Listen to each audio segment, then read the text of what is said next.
everyone. This is the Crime Cafe, your podcasting source of great crime, suspense, and thriller writing. I'm your host, Debbi Mack. Before I bring on my guest, I'll just remind you that the Crime Cafe has 2 ebooks for sale, the 9-book box set and the short story anthology. You can find the buy links for both on my website, debbimack.com, under the Crime Cafe link. You can also get a free copy of either book if you become a Patreon supporter. You'll get that and much more if you support the podcast on Patreon, along with our eternal gratitude for doing so. But first, let me put in a good word for Blueberry Podcasting. I'm a Blueberry affiliate, but that's not the only reason I'm telling you this.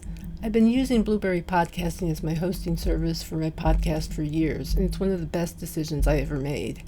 They give great customer service. You're in complete control of your own podcast.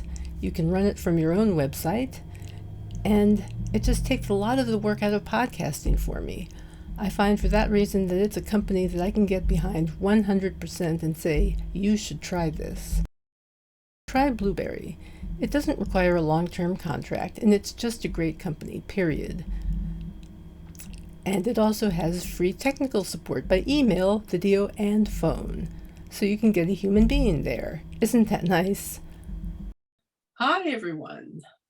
My final guest of 2021 had a 30-year career in law enforcement before turning his hand to writing true crime. He has 3 books out, To Hell I Must Go, The True Story of Michigan's Lizzie Borden, A Slayer Waits, A True Story of a Michigan Double Murder, and his latest, Killing Women. I'm pleased to introduce my guest, Rod Sadler. Hi, Rod. How are you doing today? Hello, Debbie. Thank you so much for having me. I am doing just great, and I have really been looking forward to this. Fantastic. Well, I got to tell you, your guest post, I really appreciate you being here, first of all, talking to us. Your guest post was most interesting, I have to say. I would think having an actual pen pal, if you'll excuse the pun, who's a serial killer would be interesting. Yeah, and I will tell you, it's much less than a pen pal. I guess it was for a short time, but when the first letter arrived, actually, just to take a short side note here, if you're ever going to start a letter to a serial killer, let me give you a piece of advice, and this is directly from my wife. Do it with someone else's return address. She was less than pleased when we started getting letters from him. So I can easily imagine. I can just imagine. What drew you to writing true crime in general? And the reason I ask is that there are so many police officers that I've interviewed, and some of them write crime fiction, and some of them write true crime. How did you pick true crime? What drew you to that as opposed to fiction? Well, it actually started as a genealogy project back in oh my gosh, early in my career.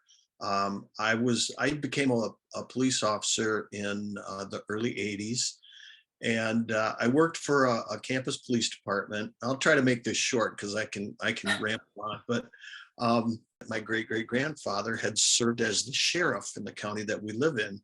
And so I started doing some genealogy about him just to find out a little bit more. And I was going through old newspapers, and I found an article from 1897 describing this gruesome murder in the small town where I grew up.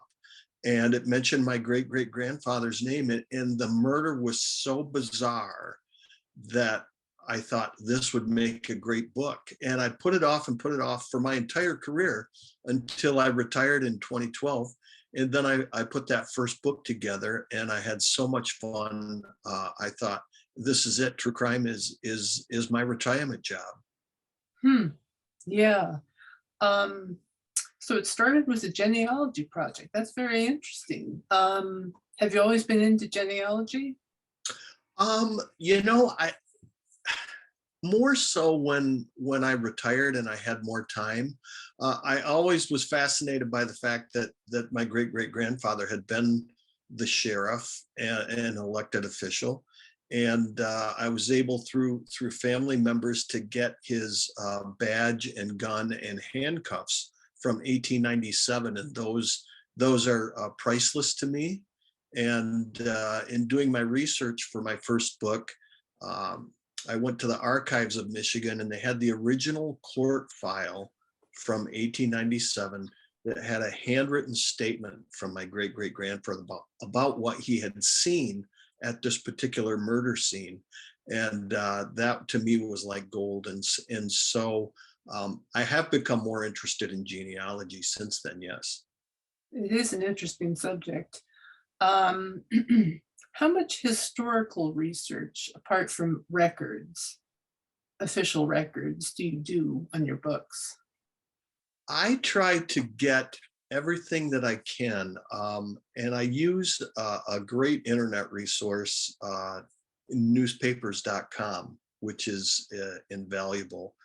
And because I have experience in seeking out police records through Freedom of Information Act, um, that's what I try to do if the case is actually something that they might still have. And by that, I mean, I was able to locate, for my second book, A Murder in 1955, I was able to locate the original police file, mostly through attorneys that were involved in it. They were elderly, but still practicing law.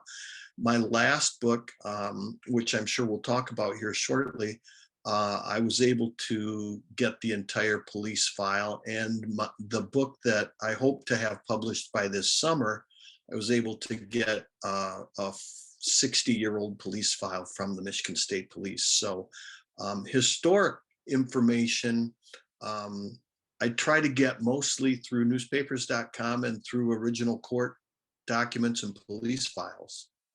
That's the safest bet, isn't it? Oh, it's the most accurate that I have found. Yes, yeah, that's where you can get actual official things that people have said under oath and so forth. Yeah, exactly. Yeah. How did you get interested in Don Miller's case? You were interested before he started writing you, right? I'm sorry?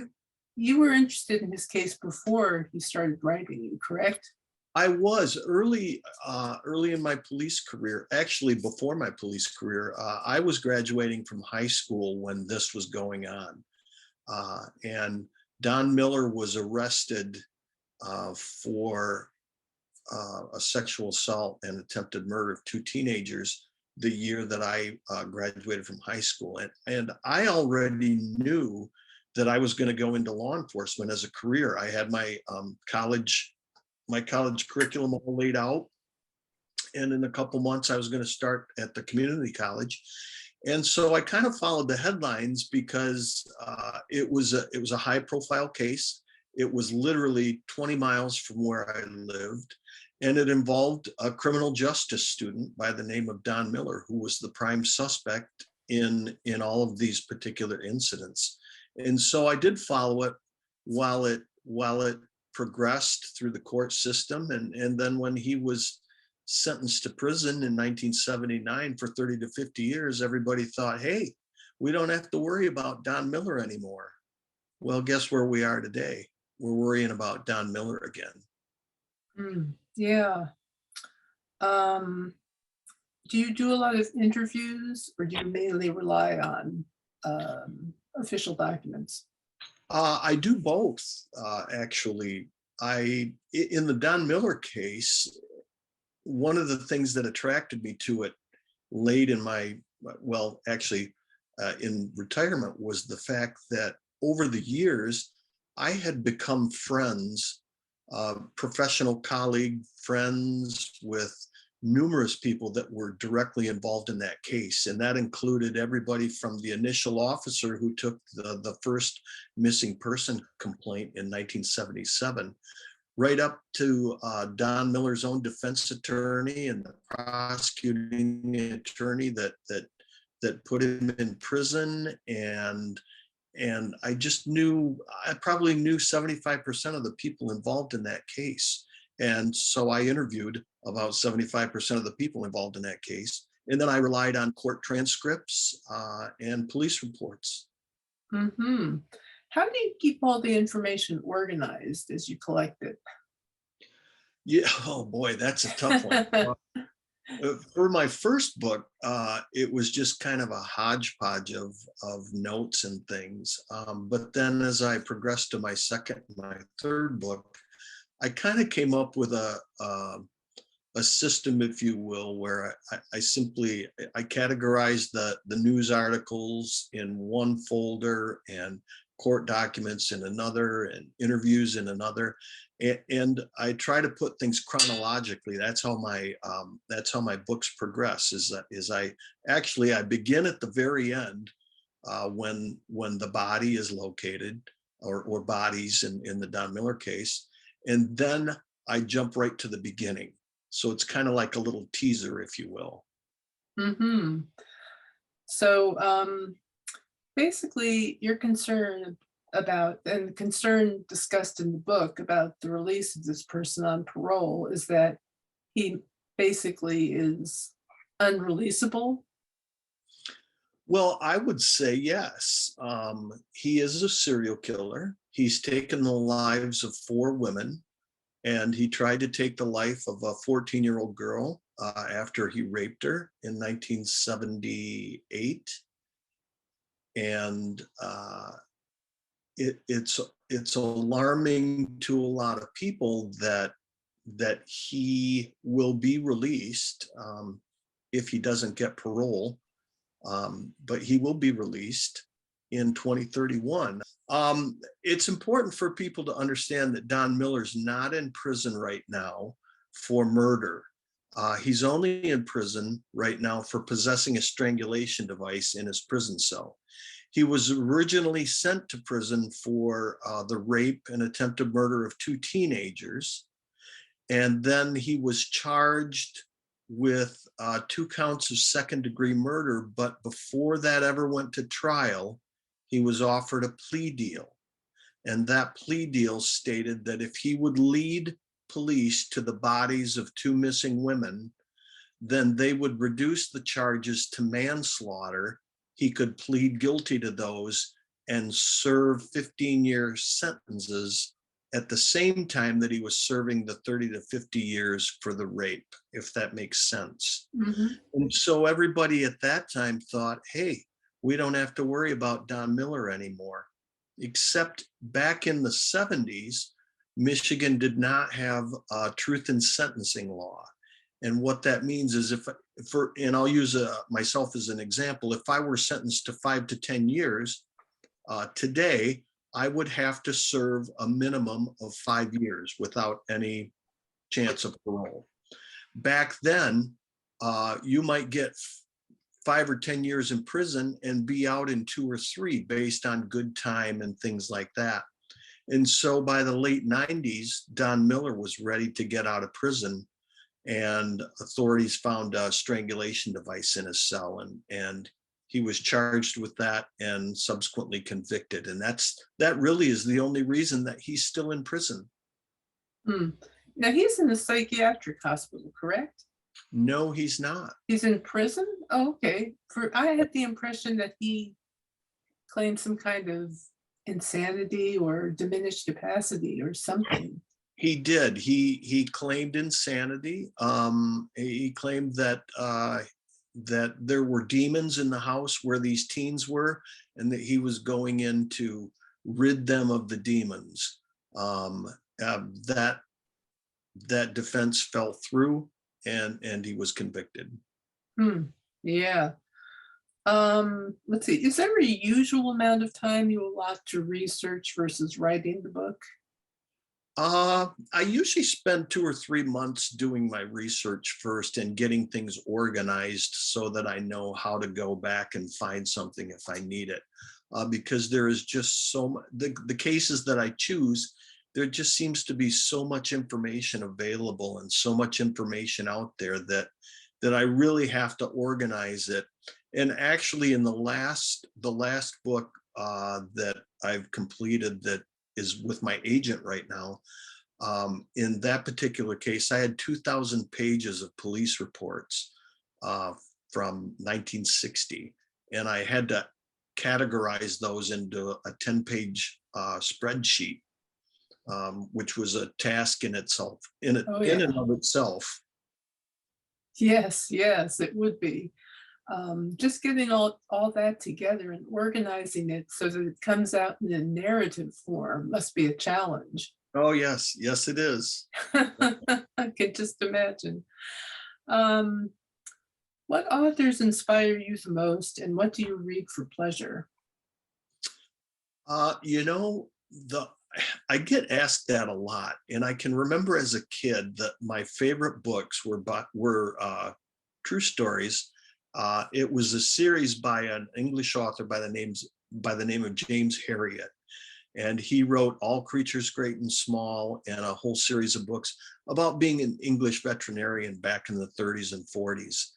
And I loved that series, but I also because I was going into law enforcement, became a big fan of Joseph Wambaugh, who was a huge nonfiction writer back in the 70s, and I loved his books too. And so I would say if I had to choose two authors, those would be the two that probably influenced me the most. Very interesting. I know other police officers have said that to me also, that Wambaugh was an influence. He wrote very realistically about the police department. He did. In Los Angeles, California is a lot different than Eaton County, Michigan. But yet I still have a flair for Michigan law enforcement, and I think I write about it well. Very good. And what is it you're working on now? You said you're finishing something up that you hope to get out next year.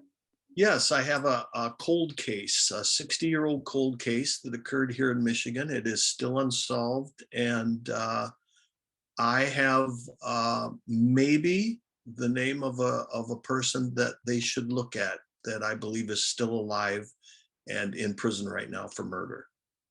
Interesting. Well, it sounds very intriguing.